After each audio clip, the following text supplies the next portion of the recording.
Some of the shorter, easier tracks here in the UK provided quite a different challenge to Peeler, so we started the track session downhill test last summer. This time out we've got a size extra large, and you know what, the riders varied between 5'10" and 6 foot. It turned out to be the perfect size. At £7,300, the track session is the most expensive production downhill bike on the market, but when you look at the detail and the finish on this bike, it really is something special. Out of the box, we really didn't like the narrow Bontrager bar, the stem that came with this bike. We've swapped that out to a Renthal, a fat bar, and it's just allowed us to get a nicer feel, nicer position on the bike, more balance, more central. There was a hell of a racket coming from the session. We just couldn't work it out. Was it starting from the fork? Was it the chassis? Was it the transmission? Was it the chain device? Anyway, as it turns out, we were running an aluminium chainstay on the session. We came back, we swapped that out, and you know what? That's totally silenced the bike.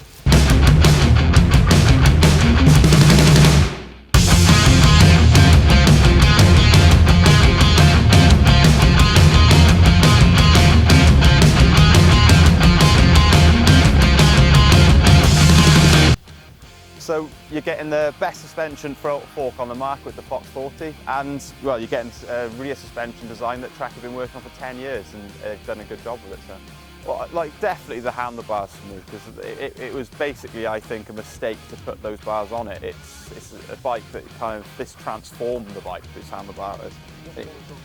Well, they were just so narrow, and the back sweep almost on, it felt uncomfortable. So yeah, basically what we got it to now is about 42 inches, and that's a pretty standard number really. Size-wise, spot on really for me, but 6 foot, so if you're looking at someone over 6 foot, maybe it might be on the slightly on the small side.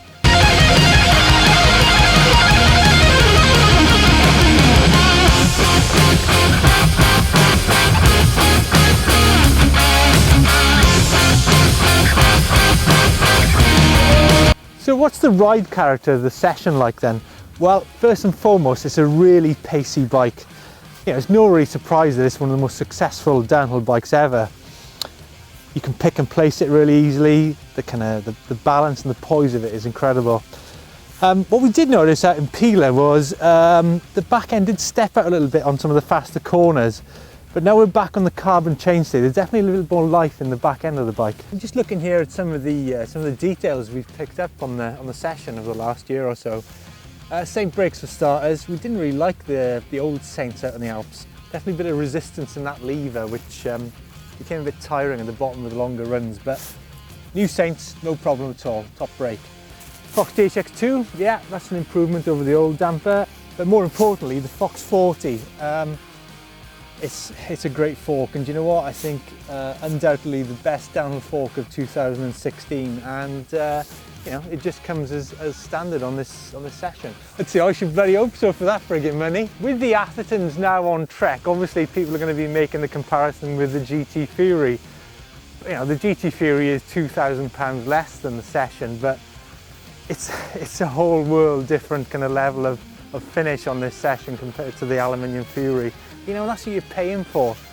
In terms of geometry, I still think it's a bit too high on the bottom bracket. You know, you're never going to use the high setting anyway, you're always going to be in the low setting. I'd just like to see the bike maybe 10 mil lower on the BB. Yeah, I tell you what, I reckon G's going to need a bigger bike than this as well. Having ridden pretty much all the current carbon downhill bikes, what becomes quite clear is there's definitely people who know what they're doing with carbon and those who don't. The Trek Session is definitely the best carbon front end that we've ridden. There's a really nice feel to this bike, and yeah, the overall chassis kind of flex and stiffness is, you know, it's a good feature of this bike. So what's the bottom line then? Well, I think ultimately it comes down to the Trek Session and the Specialized Demo are definitely the two best production downhill bikes. But it's about percentage gains. I think the Trek is an amazing bike in all-round conditions, and that's part of the reason why it has become such a successful race bike. I'd like to try it with the lower bottom bracket on it, but you know, that's a bit of a what if. For now, it's there as one of the top downhill bikes in our eyes anyway.